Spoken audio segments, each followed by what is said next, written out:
poderes de Imu vão muito além do que todos imaginávamos. Tá, deixa eu ver aqui se eu entendi direito. Imu consegue se regenerar de qualquer coisa.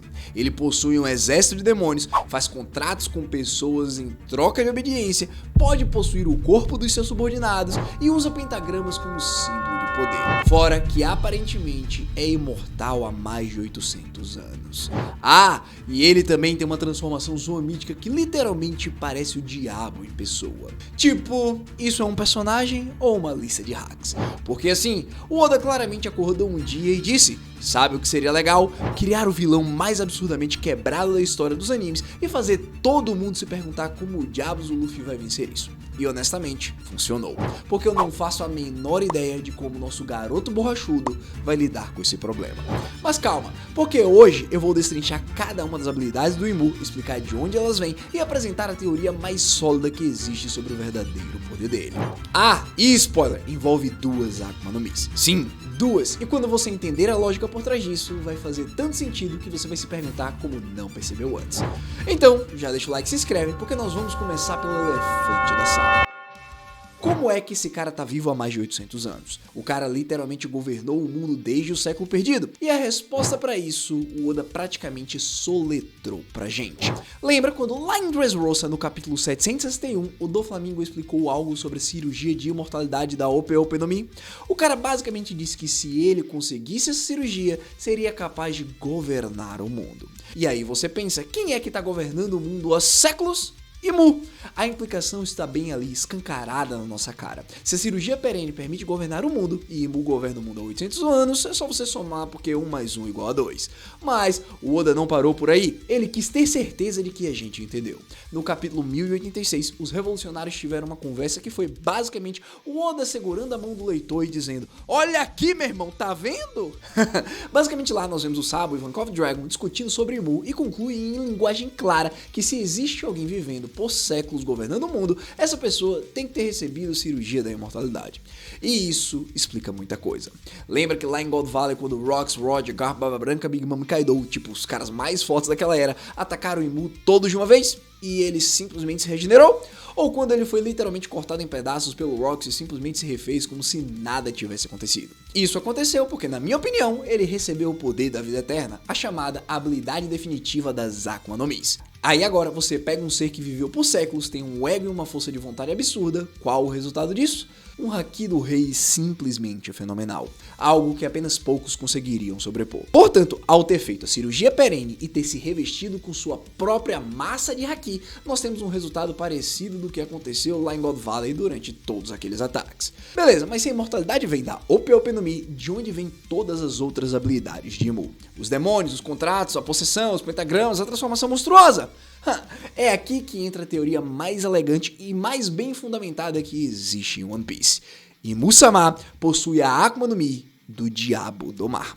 Antes de você falar algo do tipo, peraí, Hashira, isso é muito simples. Deixa eu te perguntar uma coisa. Olhe para a transformação do Imu. As asas, o rabo, o tridente, os dentes afiados. O que isso parece pra você, meu pequeno gafanhoto ou minha pequena gafanhota? Se sua resposta não foi literalmente o diabo, você precisa de óculos. Oda não tá tentando ser sutil aqui, ele tá gritando pra gente que Imu é esse ser. E não só de aparência. Cada habilidade do Governante Supremo é uma habilidade clássica do diabo na ficção e na religião. Vamos listar. Pentagramas, o símbolo mais famoso do diabo, Imu usa pra tudo. Possessão, a habilidade clássica do diabo, e Imu pode possuir os corpos dos Goroseis. Contratos, fazer um pacto com o diabo é literalmente a coisa mais icônica associada ao diabo na cultura pop, e Imu faz todos os contratos o tempo todo. Criação de demônios, o diabo comanda demônios, e o Dome Reverse do Imu cria um exército deles. Tipo, o Oda desenhou os demônios mais óbvios possíveis, não tem como você olhar pra tudo aquilo que apareceu e pensar, deve ser outra criatura. E se você ainda não estiver convencido, me explica o que é aquele mural de Elbaf então. Lá, nós temos Nika e todos seus aliados lutando contra uma grande figura demoníaca que roubou o sol, uma clara representação. Inclusive, também, quando o Sabo encontrou Imu e os Gorosei lá em Marijoa, ele literalmente disse, é como se o inferno estivesse aqui, no topo do mundo. Inferno. O cara viu o inferno. Oda tá sendo tão óbvio que dói. Agora, aqui é onde a coisa fica genial. Em One Piece, o diabo não é apenas o diabo igual nas religiões, é o diabo do mar. Lembra que lá no comecinho da história, basicamente no capítulo 1, foi mencionado que as Akuma no Mi são frutos do diabo do mar? Esse nome foi plantado pelo Oda desde o início da obra. E, assim como ele plantou o Deus do Sol Nika e só revelou 800 capítulos depois que era fruta do Luffy, o Diabo do Mar foi plantado para ser revelado como uma fruta de Imu. E assim, faz todo sentido tematicamente. Pensa comigo, o Luffy é o Deus do Sol, correto? O Sol representa a liberdade em One Piece. Desde sempre, o amanhecer e o Sol foram associados ao Luffy e à ideia de libertação. Agora, deixa eu te perguntar uma coisa. Qual é o maior obstáculo à liberdade desse mundo? O mar. Desde o capítulo 1, essa é uma história sobre Luffy tentando conquistar o quê? O mar. O mar separa as ilhas, impede as pessoas de viajar livremente, é a maior barreira à liberdade que existe nesse mundo. Então aqui nós temos o Deus do Sol, liberdade, versus Deus do Mar, opressão. É a oposição temática perfeita. E olha como isso se encaixa com a história. 800 anos atrás, o mundo foi inundado. O mar consumiu grande parte das terras. E quem foi o responsável por isso? Imu-sama. O cara que representa o diabo do mundo literalmente afogou o mundo. A simbologia é tão na cara que eu fico impressionado como a gente não percebeu isso antes. E os tritões, a raça mais oprimida do mundo, eles vivem no fundo do mar, embaixo de todo o planeta, e sonham com o sol. Oda construiu essa dicotomia sol versus mar durante a série inteira, e agora faz muito sentido. O herói é o deus do sol e o vilão é o diabo do mar. E aqui, finalmente, vem a prova mais concreta de que Imu tem os poderes do diabo do mar. Os contratos dele são literalmente chamados de contratos do mar. Nos capítulos recentes, mais especificamente lá no 1167, foi revelado que existem 3 níveis de contratos que Imu faz. O contrato do mar raso, o contrato do mar profundo e o contrato do mar abissal. E cada nível de contrato concede poderes diferentes. O do mar raso é apenas meio que simbólico, não é à toa que o Shanks também tinha. Uma aliança sem poderes especiais. As lâminas de Deus parecem ter esse nível. Já o contrato do mar profundo, que os cavaleiros sagrados possuem, concede uma versão limitada de regeneração do Imu. É por isso que os cavaleiros conseguem se regenerar de ferimentos, mas ainda podem ser danificados seriamente por usuários de Haki do Conquistador. Eles têm uma fração do poder de imortalidade que o Imu possui. E finalmente, o contrato do mar abissal, que os 5 anciões possuem, aparentemente, concede regeneração ainda mais forte e prevenção de envelhecimento. É por isso que os anciões não envelhecem, enquanto os cavaleiros ainda têm essa característica, como vimos com o Garlin e o Somers, que apareceram lá em God Valley de uma maneira e agora no presente estão bem mais velhos.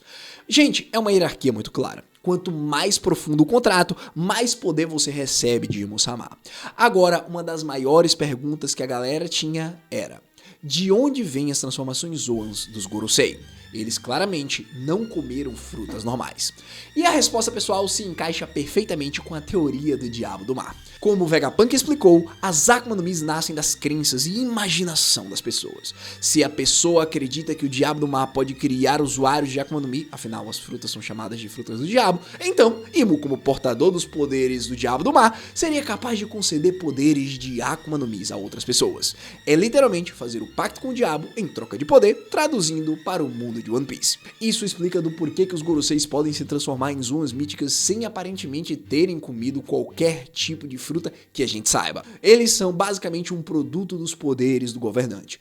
Ele teria concedido essas transformações a eles como parte do contrato do mar abissal. E isso também explica porque as transformações deles são tão, sei lá, demoníacas, não é mesmo? Bom, agora vamos falar do golpe mais assustador do governante, o Domi Reverse. Essa habilidade permite que ele transforme pessoas em demônios sob seu controle. E mano, os demônios que o Oda desenhou são os demônios mais óbvios e aterrorizantes possíveis. Não tem sutileza nenhuma. São literalmente monstros com chifres, presas e tudo mais. E isso é mais uma habilidade clássica do diabo, comandar o exército de demônios. O diabo tradicionalmente é o senhor dos demônios, e Imu pode criar demônios a partir de pessoas. Vimos isso acontecer em God Valley com o próprio Rocks, que foi transformado ao ser atingido pelo Domi Reverse, e em Elbaf, Imu usou essa mesma habilidade nos gigantes.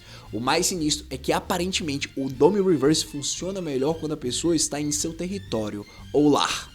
Como, por exemplo, os gigantes em Elbaf, que é a terra deles, foram afetados. Os membros do clã Dave em God Valley, que também era o território deles, também foram afetados. Isso sugere que existe uma condição especial para a habilidade funcionar perfeitamente, o que adiciona uma camada estratégica ao poder de Imu.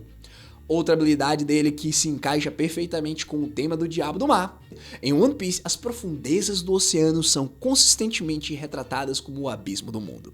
Impel Down, por exemplo, é metaforicamente o inferno de One Piece com seus níveis descendo cada vez mais fundo em direção ao abismo, o fundo do oceano. Então, o Diabo do Mar ter poderes relacionados ao abismo faz todo sentido tematicamente. O abismo representa as profundezas do oceano, o lugar mais distante da luz do sol, o oposto total de tudo que o Luffy representa. É a escuridão absoluta versus a luz da liberdade. Seguindo, outra habilidade clássica do Diabo que Mu demonstra é a possessão. Ele pode possuir o corpo dos Goroseis e agir através deles. Vimos isso acontecer algumas vezes, com Imu assumindo o controle do Saturn e Dagunko para agir diretamente no campo de batalha sem precisar sair da sua sala das flores. E o mais interessante é que foi revelado que Imu não precisa estar presente para manter o controle do Dome Reverse. Em God Valley, Imu saiu da ilha enquanto Zebek ainda estava transformado em demônio e lutando contra o Roger Garp. Isso significa que uma vez que alguém é afetado pela sua habilidade, Imu pode simplesmente ir embora e deixar o caos acontecer livremente. É um poder absurdamente conveniente para um governante das sombras. Também temos os pentagramas, que são o símbolo mais icônico associado ao diabo, e Imu usa o pentagrama para tudo, é o símbolo pessoal dele. Os Goroseis, por exemplo, usam círculos de pentagrama para se teleportar. O próprio Imu aparece associado a pentagramas constantemente, e também não é coincidência que Imu tem 5 subordinados principais, os 5 anciões.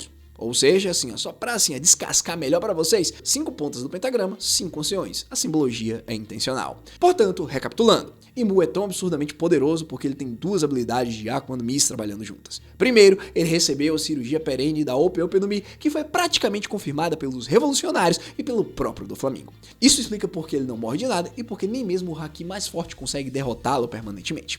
A cirurgia da imortalidade é a habilidade definitiva das Akuma no Mi e também pode ser considerada uma exceção às regras. Segundo, Imu possui a Akuma no Mi do Diabo do Mar, que explica todas as outras habilidades dele. A aparência demoníaca, os pentagramas, a possessão, os contrastes do mar, a criação de demônios com o Dome Reverse, o abismo, a capacidade de conceder poderes aos Goroseis e por aí vai. E assim, tematicamente, o Diabo do Mar é o oposto perfeito do Deus do Sol que o Luffy representa. E é aqui que a gente fica com a pergunta de 1 bilhão de berries. Como cacetadas o Luffy vai derrotar esse monstro todo poderoso? Porque olha, o Imu tancou ataques combinados de Rocks, Roger, Garp, Barba Branca, Big Mom, Kaido juntos e se regenerou como se nada tivesse acontecido. O cara é literalmente o boss final mais quebrado que o Oda poderia criar. Mas aqui está a beleza da narrativa de One Piece. É uma história sobre o Deus do Sol trazendo o amanhecer para o mundo. E para o amanhecer chegar, a escuridão do Diabo do Mar precisa ser derrotada. A batalha final não é só Luffy vs Imu, é liberdade versus opressão, Sol versus Mar, luz versus trevas. É a conclusão temática perfeita para uma história que começou com um garoto querendo ser livre, navegando pelo mar. Pessoalmente, eu acredito que existem pistas de que o nível mais alto de Haki de todos os tempos pode ferir Imu, como vimos Roger e Garp usar. Talvez, baseado nisso, o Luffy precisa evoluir seu Haki a um patamar nunca visto antes. Talvez a resposta esteja no próprio conceito das Akuma no Mi nascerem da imaginação das pessoas. Se o mundo acredita forte o suficiente no Deus do Sol, talvez isso seja o bastante para superar o Diabo do Mar. Ah, e tem mais uma coisa. Se você tá pensando, mas e o Barba Negra? Ele não vai ser o vilão final? Bom, lembre que o Teach rouba frutas. Se Imu representa o Diabo do Mar agora, talvez ele seja só um substituto até o verdadeiro portador aparecer. Mas isso é um papo para um outro vídeo. Agora me conta aí nos comentários, você concorda que Imu tem a Akuma no Mi do Diabo do Mar e a cirurgia da imortalidade? Você consegue pensar em qualquer outra explicação que faça mais sentido? Porque sinceramente eu não consigo. E se você curtiu o vídeo, já sabe, deixa o like, se inscreve, ativa o sininho e fica ligado que já já eu largo outro por aqui. Porque no final das contas, o Oda criou o vilão perfeito, o Diabo do Mar governando o mundo das sombras há 800 anos, esperando o dia em que o Deus do Sol finalmente viria trazer o amanhecer. E esse dia, pessoal, está chegando.